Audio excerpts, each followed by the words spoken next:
Okay. So that's my first thing. Anybody got anything that they would like to put out there first before I start putting stuff out there? Not all at Interest once. rates are interest rates are too high, and I can't afford to sell to make the move right now. Interest rates are too high, so I can't afford to make the move right now. Okay, that's a good one, and I'm sure everybody's hearing that one. So let me start off with. So anybody have an answer or what they would be saying in that particular question?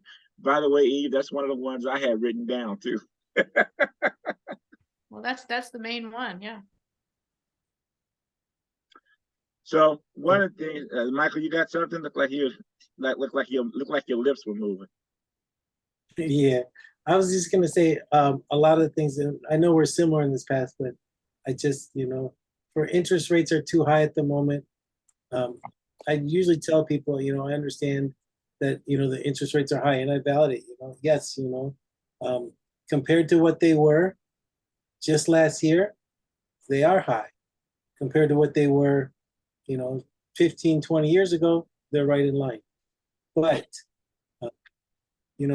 I tend not to look at the interest rate because the interest rates are going to go up and down. I tend to look at what your payments are going to be. Because we all know as the interest rates go down, home prices are going to continue to go up.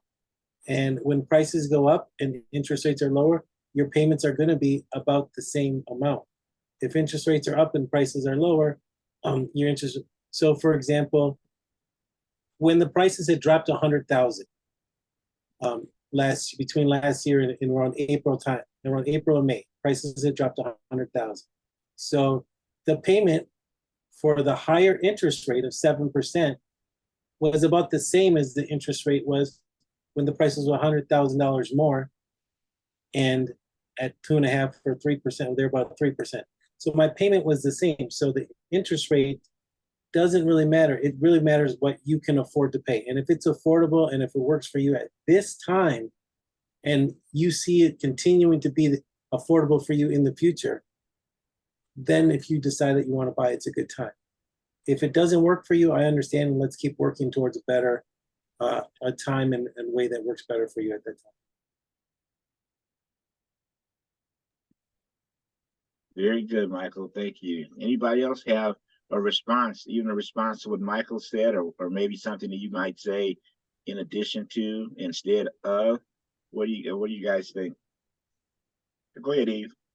Well, it's just a question of how much you're going to owe on the house. It's true that if the prices came down with the higher interest rates, but I don't know. It's just I think it's a great argument to say let's just see what you can afford in your payment. But psychologically, a person is paying so much less off their principal that it's psychologically discouraging. I would think that you're paying so much in interest and only a tiny little bit of your principal.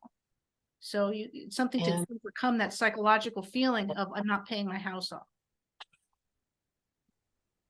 Yeah, I can see that. I can understand that. I think, though, that to be honest, that's probably the case no matter what, because you're always paying very little bit on principal, no matter what the interest rate or anything else is. I'll tell you one of the things. I think we got Miss Anderson. Would you mind muting? We can hear a little background noise from you, please. But also, though, one of the things that I think and that I've been doing is to ask more questions. So when they say to you, well, why should I, why should I sell? Because don't worry, you don't have to apologize. Why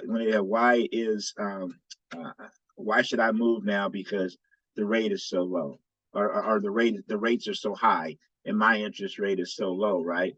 Well, my question would be, well, obviously you've been thinking about moving. Why are you thinking about moving at all? I want them to tell me why they're even thinking about moving, because more than likely, whatever the reason is, there's probably some sort of emotional reason why they're looking to do whatever they're looking to do. So remember, in real estate, more than probably a lot of things, particularly because the price of what we help people with is so high. They will that emotion has to be in there, and we have to find out, right, Kelly, what that motivation is. What is it that makes you won't even think about moving? I mean, you got 3.5% interest rate. Why are you thinking of moving? And then they'll say something like, well, you know, I'd really like to be closer to my grandkids. Speaking for the grandpa, right? And it, you know, might be like, oh, so where are your grandchildren living? Oh, they're living in, you know, wherever they're living in, blah, blah, blah, blah. I see. So really what's important this time is if you could get closer to your grandkids, right? Well, yeah, you know, well, we really want to be by them. We want to help our son or our daughter out with child care, you know, whatever that is. So now we're talking about that. We're digging deep, right? Then we come back to, so let me ask you a question. Is a 3.5% interest rate at this point more important than you being a little bit closer to your grandkids? If we could find a way that we could help you get to your grandkids. Now, you might not be at a 3.5% interest rate, but if you were in a position of something that you could easily afford and you could make that transition, would that be a little bit more important to you? Like one of the things I think right now in a market that what we're in, you got to remember, and some of you guys that have been to some of the stuff I've done previously, I still say is that if you've been selling real estate, particularly like say less than 10 years, then realistically, you kind of have to figure out a lot of people, whether or not, and some agents, I'm not talking to anybody here, but if some agents are as good as they really thought they were, or were they just a product of a good market? You know, in a good market, the market did everything for you. And if you just got in the way enough, you could do some transactions. But now we're back to a skill-based market.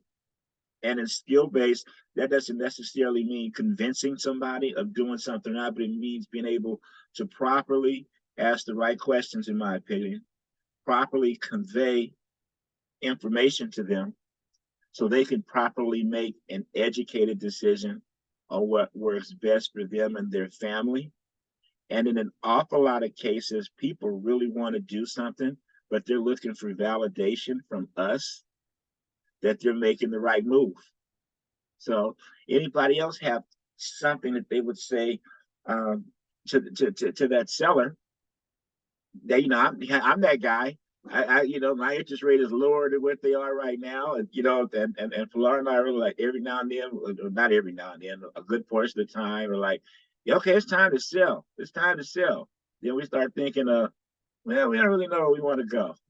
Then it comes in well, the rates are so high right now, we're gonna be raising our payment up. See, guess what? We're not motivated. That's why we're not on the market, right? We don't know what we want to do or where we really want to go. We other than the fact that we would like the money out of the house, we don't have any motivation to really go do what needs to be done. So there's a lot of people like me out there. So the guy like me, that guy, I would tell him, I'll say, hey, you know what, Elgin, this may not be the market for you because this is not a just try it out market. You need to have some purpose. We need to have a plan, and we need to strategically work to help you get to where you want to get to, Elgin.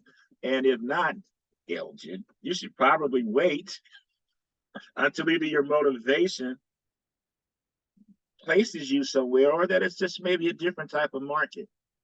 And you know what, though? That's okay. Because see, if we're like lead generating all the time and we say something like that to someone, that person will come back to us when they're ready.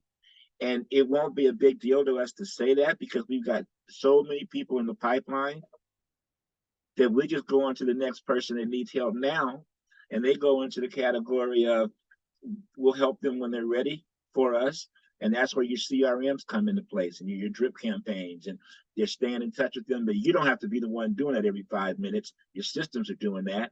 And then as their motivation change, they come up a little bit farther in the system. So I got one here. I'll throw this out there. You guys can On the buyer, on the buying side, what do you say when?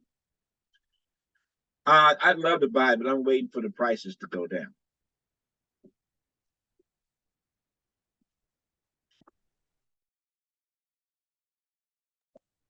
Yeah, anybody jump in for me? Yeah, I mean, I don't know what I would say because my first response is the prices really don't come down. You know, over time, the prices are gonna go up. You know, so no matter when you buy, if you hold on to it for a couple of years or longer, you'll build some equity. Would that be something to say? Absolutely. Well, so the first thing I would say is the objections that we're going to hear are probably never going to change. So we're going to all hear these things over and over throughout our real estate careers. Sometimes there'll be a little bit of a twist on it, but it's going to still pretty much be the same, you know. And the fact that you have an answer actually was a good answer. The point in a lot of this is to have something to say. You don't want people to ask or have a quote unquote a question or an objection, as we'll call them now, because there is a difference between an objection and a question. But you don't want that, and then at the end of it, they say something to you, and it's like, and you don't really have nothing to say. So for the fact that you just had something to say, that's great. And your answer was a good, in my opinion, was a good answer. We can probably go a little bit deeper on that. Now, remember too, with me, my style is different than some others. So it's always kind of going to Mike's theory or something. Mike's style is Mike makes a whole lot of sense with his delivery and everything else, but sometimes his style may be a little bit different, and it may be something that you guys don't look at, I or might not like. So I'm one of those people that believes you can pretty much say anything with a smile. So if someone, which they do, say to me, I'm waiting for the prices to come down, my first reply is, well, waiting for them to come down to what? What's a price? What's a good price range for you? Most of the time, they can't tell me. They can't. Well, it just needs to be go lower right now because the prices are so high. They're just so high, and who can afford that? And they'll give you all of that, right? So again, you're asking questions. You're digging deep, and remember this: stories sell. Stories sell. When you're telling someone a story about something, they can relate to it. So to be honest, my next thing for someone like that would be, well, hey, when the prices were a little bit lower than what they are now, were you thinking about buying then? And then if they say no, I'll be like, really? You weren't thinking about buying when the prices were lower? Well, why? Or, well, yeah, you know what? We were thinking about it, but we were waiting for them to go lower at that time. Oh, but what happened? Well, they got higher. I see. So, I mean, just based upon history, and you waited before, and when you waited before, the interest rates were lower. So now the interest rates are higher, and the prices are higher. That probably didn't work out too good, right? I mean, let them answer it. Well, no. So realistically, I mean, why do you think at this particular point, I mean, the prices are going to go down? I mean, when they were down, you didn't buy. So now they're here. So how much longer do you want to be in a position that you're in before you begin to get into some home ownership, some appreciation, some of the things that the people that made a decision when the prices were a little bit lower are now benefiting from? You can also go into the story mode. You can, hey, you know what? I have a friend, and they were thinking about they were thinking the same thing. And I remember years ago, they were going to buy, but they thought the prices were too high. So what we did was we talked to a lender, we got them pre-approved, and we really just focused on what they could afford every month. And when they decided that and really looked at the fact that they could afford it, they were surprised that they could afford it. They made the decision to move forward. So when they made the decision to move forward and the prices have gone up, guess what they've been able to do so far? Just by making that decision and giving you, getting a little bit more information, they went ahead and bought. Remember, stories sell, and doesn't have to be your story. You could be somewhere. Hey, you know what? I was on a mastermind, and one of the agents in the group was talking about how he's been in business forever, and was telling the stories about how people, in the '80s, as I'm dating myself, thought that the prices were too high at that particular point, and were whether or not they were going to buy. And here we are, 30 years later, and look what the prices have done. I remember when my mom bought her house at $14,600. Do you know that same house is selling for $750,000 now in like Pacoima? See, stories begin to sell because people can relate to that when you put them in that situation. Somebody give me some thoughts on some of that stuff I just spewed out, and give me some thoughts on some things, or maybe what you would think or say, or what would be appropriate.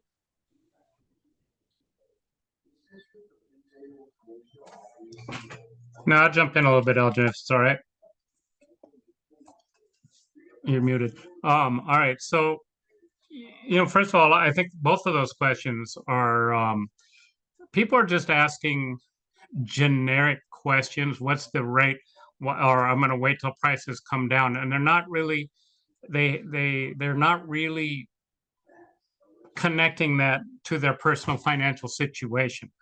Because that's just fear-based stuff from the media and from what they're hearing and what it could have been and what they could have done.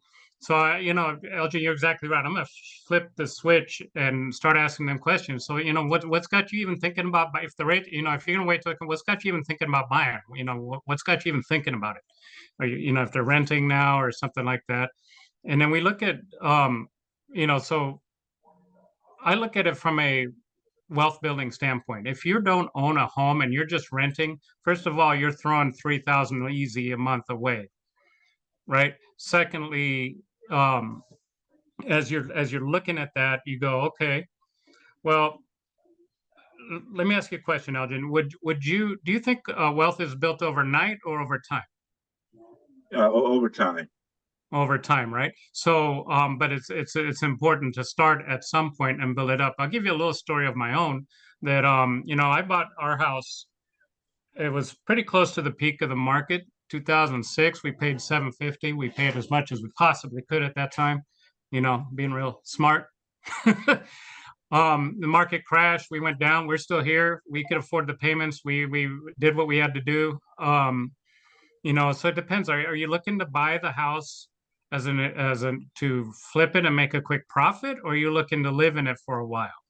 Because right now that same house that was 750 that went down to under 600 is now back up over $1 million in about a less than 20-year period. So how soon, Elgin, do you want to start building wealth? Because the truth of the matter regarding interest rates and prices on homes, that rent you're paying is, first of all, you are buying a home, it's just not yours. And secondly, you're paying 100% interest.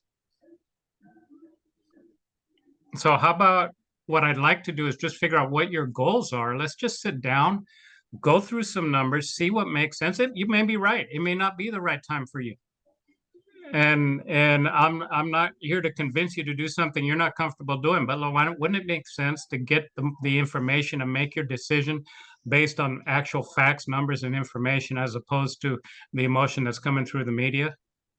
You know what? So I'm gonna cut John off for just a second, only because I hope you guys are paying attention and are possibly taking some notes. He probably threw out about 5 or 6 really good nuggets right there. Really good nugget. So first of all, one of the first ones that I caught that made sense to me, as he focused on the monthly payment. And like he was saying on the monthly payment, I tell people the same thing. It's all monopoly money until you're ready to do something. The bottom line is that you're going to make, unless of course, unfortunately, you're in a dire strait. But if you're living under a roof somewhere, you're paying something to live there. So you're either paying your mortgage or you're paying somebody else's mortgage. That's strong. Are you building a legacy? Are you building wealth for your family? Or are you building it for somebody else? Are you building it for you and one of you and one of Karen's rentals? You building it for Karen, or you building it for yourself? You know, those are very strong nuggets. There's a couple of other ones that he threw in there, but I didn't want to interrupt your flow a little bit. But I just wanted to make sure you got to listen to some of these key points, because these are really key key conversational points to when you're talking to people, all the way down to when he said this might not be for you. I'm Like, gonna I'm not take it away, right? not being for you, but you're not going to know whether it's for you or not unless you actually go through the process of seeing if you qualify or not, and if it's affordable. I also liked his story because I've told that story myself. Because if any of us that have bought a home anytime in the last 20 years have experienced that, where that more than likely the value of your home at some point, quote unquote, went down. But it didn't matter because we weren't selling, and we were able to we just kept making our monthly payment. Like, I always do the little grocery store analogy. I'll say is, what, the price of my house went up and it was worth $1 million. I go to the store, I get a loaf of bread. They don't care. You got to pay what the price of the loaf of bread is. Same time, my house now, that went upside down. I'll go into the store, I get a loaf of bread. Hey, I need my bread cheaper because the price of my house went down. No, they don't care. Right? So it doesn't matter as long as you can afford it per month. I'm sorry, John. Go back, man. It was just good No, stuff. that's okay. I wanted to give a little bit of the my especially for some of the newer agents or people not been through markets like this, like you and I. My over the years, I've shifted from overcoming objections to helping them solve a problem. And the reality is, I don't care who they are, buyer, seller. I go in there, and this will help you guys overcome objections because it helps you get to the root of the issue. I go in there and I've got nothing for sale. I don't know if you're a client until we pre-qualify you as a buyer or a seller. So I got nothing for sale. I got no agenda other than to learn what your challenge is and what your reason for thinking about making a significant move, like selling your home or buying another home and actually physically moving. That's a big dadgum deal that they put some thought into, and there's a reason it's not about the money. So when you go into it from that perspective, I actually all the objections, like Elgin said, stay the same, but your response to it has to fit their situation. If you don't know their situation, then you're just being a used house sales guy trying to close them, and that's how you're coming across. I call it commission breath. If you don't ask the questions, shift to question-based asking, and understand what their challenge is and how you can help them solve it, get them off the interest rate, get them off what the market's up and down, onto what their real decision is about. Every human being on the planet, I don't care what culture, background, or century you're from, makes their decisions the same way. As a human being, there's a decision process, not that is part of the buying process, but it's not the buying process. It's part of it. So in asking those questions, you're understanding where they're at in their decision process, and you start helping them solve the next problems. And you may find out, yeah, this is not the right thing for you. But why don't we do some things to get you positioned so maybe later on, when the timing is right, we can get you going. In the meantime, you got any referrals? No. Right? But I think it's understanding that, and then the skill that Elgin's talking about that we have to work on in these markets is not just the words to say, but how to say it based on who you're talking to. What is their personality type? Are they a type A driver? Are they more emotional? Are they more of an analytic? Are they more of a amiable? You got to deliver the same message in different ways depending on who that individual is. They're not going to hear you. And so it becomes communicating, right? Yeah, mirror and matching. You got somebody that talks loud, talk loud. All skill. Anyway, I don't want to dominate. Yeah, toss it back to you, Elgin. No problem. No, I appreciate it, John. Because they got to hear somebody other than me. Yeah, there you go. which is good. I think that as you guys are listening, and there's certain things that you're hearing, and the themes are similar or the same, is that like for me, I should say, I've been saying this a lot, and this is true because I get the same frustration sometimes that all of you guys are going to get. I think that some people will look at myself or look at a Michael or something and say, "Oh well, but you'll see certain successes, and you think, oh well, they just got people that work with them or do this all the time." To tell you the truth, the biggest difference is not so much that we have somebody like that; it's just we do it a lot. So the more you do stuff, the more success you have. What people don't understand though is the more you do it, the more failures you have too. You have more failures than you have successes. So one of the things when the market is like this that I have to remember, and this is me personally, I have to remember that again, I think this is best for you and I want this for you and you should do this right now. But that might not be what they're thinking. And you can't fit that round hole in that square peg.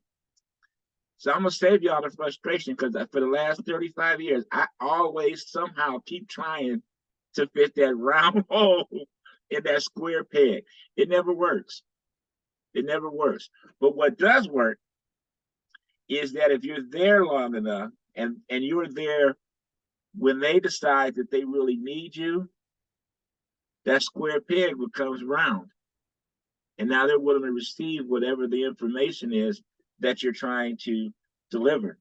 And that we can remember that it's all about them and not about us. And one of the biggest reasons is we focus on their needs, and you have to put out of your mind that my mortgage payment is due, my visa payment is due, I got a car payment coming up.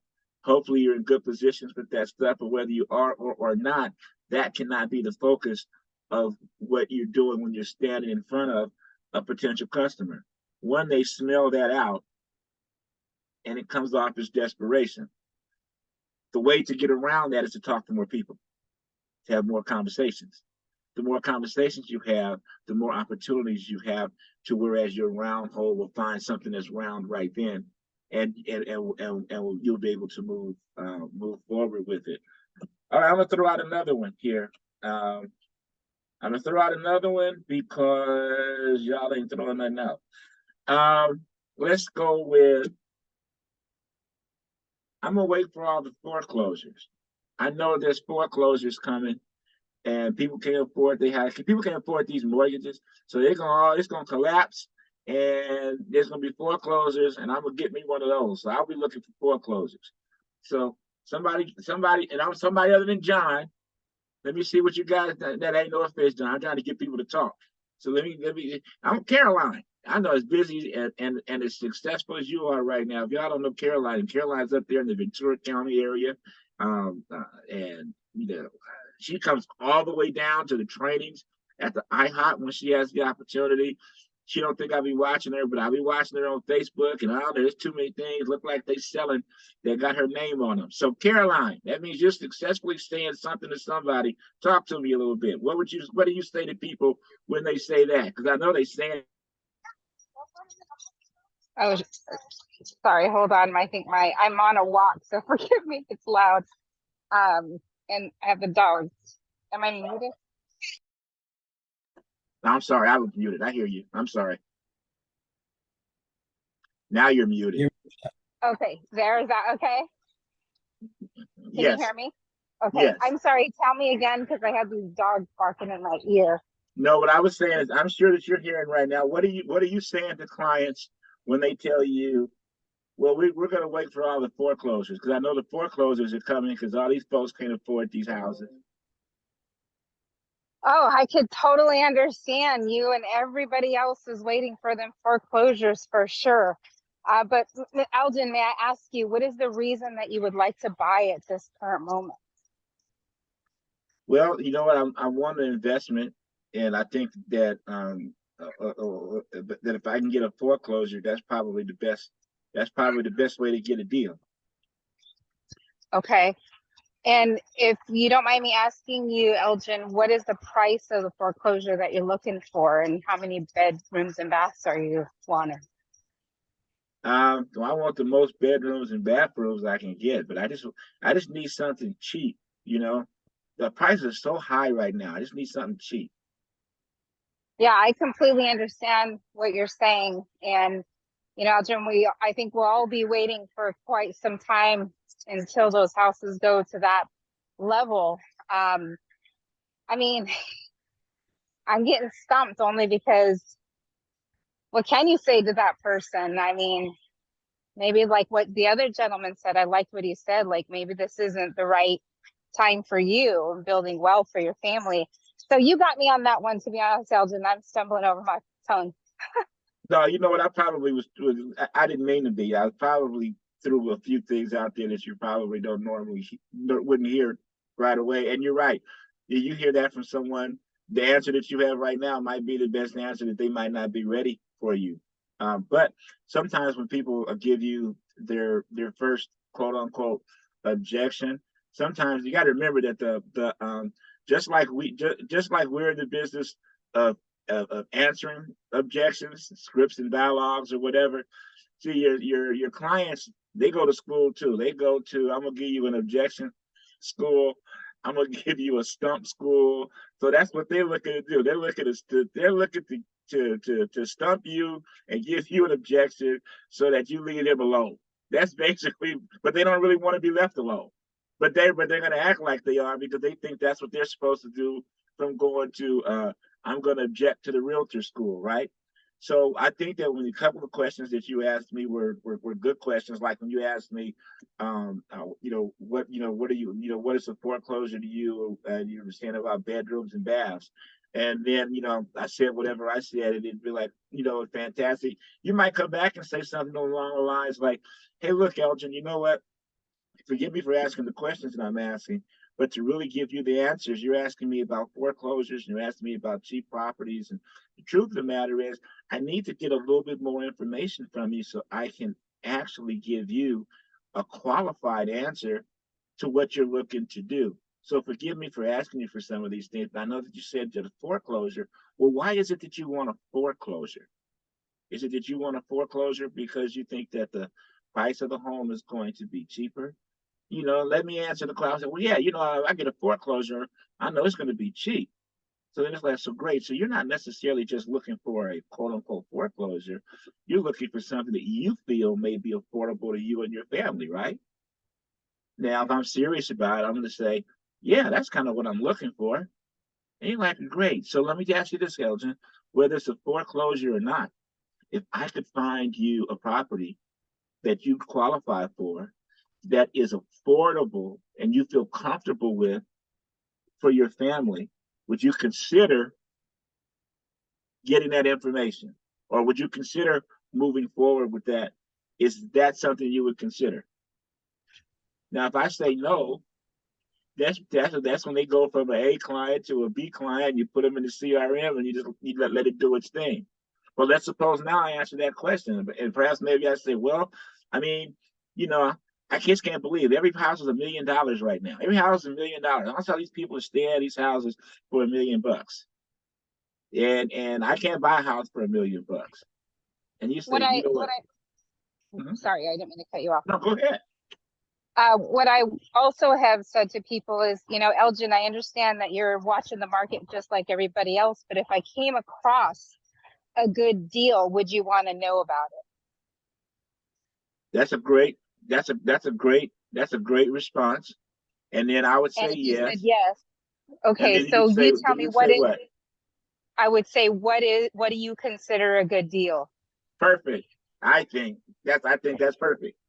Because you Because now can't I come can across a dig good deal until you know what's a good deal to them. what's a good deal to you. Yes, what's a good deal to you? So and at that point, then I would say, okay, so if I came across in hopes, how will you be taking care of this? Will you be financing? Is this cash? What do you have? And see if this is something that it's worth, they might be on a follow-up drip campaign, and every quarter you call them or every so often you call them to see. Or if I come across a good deal within their criteria, then I'm definitely going to give them a call and talk to them about it. Now, see, I like that. Everything I like to see what you did was you gained your confidence back. You let me talk you out of what you already know. You don't let them talk you out of it. You're the professional. You know better than them. You just looked at me different. So I just kind of intimidated you some. Don't do that. Yeah, you're in this case, you're the agent. I'm the one that don't know nothing. So you're better than I am, and you're trying to help me come to a conclusion. Got to keep your confidence. Always remember that the way you say stuff, and like John was saying, knowing whom you're talking to, you don't let them. You don't let them. I'll tell you guys. Y'all know I'm in the story. I'll tell you a quick story, and Michael's heard this one probably before. But I was talking to an investor, and it's about last year now, maybe. I was talking to an investor, and we were, just our initial conversation, discussing whether or not we could do business together. And the investor said to me, he started to basically brag, about how much he knows about real estate. Those of you that know work with some investors, the ones that really don't know a lot tell you they know a lot. And then he started to tell me about how many flips he had done and all he had done and that as he's kind of he has got his chest out, and he caught me on a good day. He caught me on a good day as he was telling me what I should do to help him. So my response to him was, well, let me ask you, Mr. Investor, you sound like you've been doing a great job, et cetera. So how many deals have you done? Well, I've done 12 deals in the last 2 years. I said, oh, great. That's fantastic. I said, in the last 35 years, I've closed over 1,100 transactions for families. So that's great that you did that for, that's cute. I said, but for 35 years, I've helped 1,100 families closing their transactions. There may be something I could possibly bring to the table to assist you to get what you want to get. Now, there's a lot of people that wouldn't say things like that or whatever. It might sound weird. It's like, no, I don't, you did 12 houses. That's great. This is what I do for a living. I can help you do another 12. The rate you're going right now, you're not going to get another 12. Right? So I say that to say that you're going to have some people that are going to have some pushback on certain things, but don't sell yourself short because you are the expert. You may not, listen, you may be brand new in business. You may not have sold one house yet, but you're working with a client that you still know more than they do. You're the expert. Heck, especially if they're a first time, if they're a first time buyer, they ain't never bought nothing either. If they're a first time seller, they've never sold a house either. It don't matter what, it doesn't matter if you've done that or not done that. I mean, everybody, you look at some of your top professional athletes, some of your people in different professions, entertainment, they all have coaches. I mean, who could coach Tiger Woods and could say they were a better golfer than Tiger? Who could play basketball better than Michael Jordan? And yet none of his coaches or anything that were anywhere close to what he could do physically. So it doesn't matter. What does matter is that you get yourself not only your skill level, but you have your information to where you can assist people in the proper manner, give them great information so they can make good educated decisions about what's best for their family. Right? Somebody else jump in. I'm talking too much.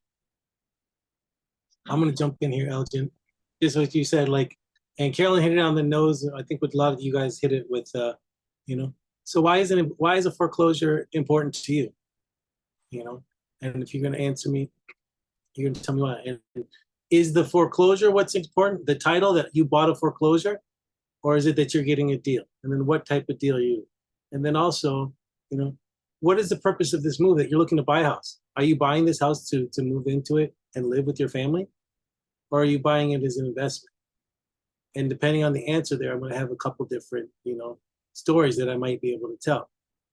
If they're buying it as an investment, I might go with the story that, hey, over the years, I worked with many investors, but, one of them really stands out to me. Throughout the years, he's the one that comes in and he sees a property, and every time he goes over what everybody else is. He's willing to say, I just want the property. I know I can make money, and he gets it. And everybody else looks at him and says, why is this guy making so much money So all the time, he always gets these properties and always able to flip it. Not that you should always throw out money, but because he sees the value in the property and he's willing to invest. Now, he's done multiple deals with me and I've seen his portfolio grow and grow and grow. The other ones keep telling me, oh man, I wish I could have got that property, you know, but at the time I was like, you can get this property if you go $5,000 more. So for $5,000, they decided it wasn't worth it for them. But later on, they're saying, wow, I should have got that property. And the same thing now, if they say they want to move in and live in the house, you know, many times, even when we bought our house, we were looking at many properties, right? We saw one house and we said, oh, wow, that's a perfect house. But, you know, it's priced just a little bit too high. It's maybe, you know, it was in our budget, but we said, oh, you know, we don't want to pay that much for a house. So we bought our second choice. And still to this day, you know, we like our house, but man, if we could have bought that house, we would have been in a perfect situation. We would have been living here. That's our conversation. So, you know, for you to think what's important to you at the time. Now, you want to buy the house to live in, and are you going to look back? And those are the questions I'm going to ask you to think about. And if it's not the right time, obviously not the right time. But if it's to have the title of a foreclosure, then we'll wait till the foreclosures come and we'll see what happens then. But if it's for the value and a good deal, let's talk and find out exactly what you're looking for and what you need, and then we can move forward. I like that. Good job, Mike. Good job. That's those hit several points. You know, and one of the things that he said there too is that you can even flip is like he said, you know what, you know, you know, his particular investor and his story that he was telling paid $5,000 more than, you know, to get the property because he saw the value in it. Sometimes you can tell someone, hey, you know what, how long do you plan on holding the property? You know, oh, we plan on holding the property, you know, 10 years or whatever, you know, or we have plan on holding for 5 years, whatever that is, or we're just going to go flip it, whatever it is. But let's talk about someone that's holding it. And it says, so let me ask you a question, you know, Mr. and Mrs. Buyer. If you paid $5,000 more for this property and you got to move in it and you got to enjoy it, you got to raise your family, you're able to have memories in this home. And 10 years from now, you decide to sell it and that property's gone up 30 or 40%. Are you going to really look back at the $5,000 extra that you paid for the enjoyment of your family, for the memories that you got, and for the 35% that you achieved in equity? Are you going to be mad about that? Are you going to even think about that? Nah, probably not. You know, kind of put them out. Same thing, kind of what Michael was saying, which I thought was a good one. And I know that we're getting close here to our 7 o'clock, but Caroline put in the chat, and I'm sorry, I wasn't looking through the chat the whole time, so my bad, Michael. Yeah, I hit the button after you hit the button. So Caroline is saying, hey, so I no longer want to. If someone says a seller that says I no longer want to sell, I'm going to rent the property out. So first thing I'd ask you, Carolyn, and I'm going to ask everybody else to jump in and somebody else answer this, is I'm assuming that this is someone that you've already had listed, I guess, and now they've decided at this particular point that they want to rent the property. Am I correct with that, Caroline? Yeah, expired. I call a lot of expireds and canceled, and I'm hearing that a lot. You know, I want to rent it out because I'm making a profit on the rent. So call me next month. Call me like in 6 months, or call me next year, because then I might consider. I have a tenant in there, so I don't want to. I'm doing good. Okay, thank you. It's clear. So particularly for a matter of time, let's see if somebody else can jump in beside myself. And John, if you got something, anybody stepping up, man, it's me and you right now. Feel free to feel free to throw your couple cents in there, and I'll throw mine in. And it's 6:57, you guys. So if anybody has to leave, even while we're discussing this, go ahead. If not, this will be the last question that we talk about. Okay. So then, so it might be back to me again. Back to you, Elgin. I guess what I would say in situations like that is I go back to asking questions again. So the first thing I would ask them is, so let me ask you, Mr. and Mrs. Seller, do you want to rent the property? You're saying you want to rent the property out now. Is that just out of frustration, maybe where the market is right now, and that your home hasn't sold yet? And I would see what they have to say. Say that in this particular situation, they said, "Well, yeah, we haven't been able to get what we want for it, blah blah blah, whatever that is." Then my question to them at that point is, "So let me ask you, if you decide you want to rent the property out, how long are you planning to do that?" And I said, "Well, you know what, maybe we'll rent it out for a year, and then we'll see what happens in a year's worth of time, right? And then we're just going to assume in this case that they've never been a landlord before." Generally, my response to that is renting out your property is a great option if you can do so. But in my opinion, if you're not willing to rent that property out for at least 5 or 6 years, it's probably not something you should consider doing. Can I tell you why? Well, yeah, well, why? Why would we do that? We only want to rent it for a year. Here's the problem with that, Mr. and Mrs. Seller, is that we all don't know what the market is going to do in a year's time. Odds are where we're sitting here right now, if I had to place a bet on it, property would probably be more expensive than it is right now in a year. But do you know how many times people, and myself included, have said that and there was some unforeseen market turn? Something happens and the market changes. And what if we're sitting here a year from now and the property value is not what it is today? Or what if, unfortunately, you've rented that property out and heaven forbid you've had a bad experience with that tenant? Maybe the tenant became a slow pay, worse than that, a no pay. What if there's some repairs or some things that need to be done to your property now if you turned around and want to sell it? And let's suppose the environment to sell it isn't as favorable as it is right now. I think that you should consider these things before you make your decision to not sell, because right now it's still a favorable market for you. There's not that much inventory for sale. There are more buyers than there are sellers right now. Maybe what we need to look at is an adjustment on your expectations of what you're going to get from the sale of this home. That might expedite us getting the property sold. And maybe you should look and compare that to the possible downside of renting it. And to be very honest with you, Mr. and Mrs. Seller, if you tell me I'm going to rent it and I'm comfortable, holding on this property at least 5 or 6 years as a rental, maybe longer, I'd probably tell you you should do that. I said, you probably should do that if you can. But renting your property out should be a long-term strategy. Don't put a Band-Aid on something that needs stitches. Woo, drop the mic. I won that one. Thank you.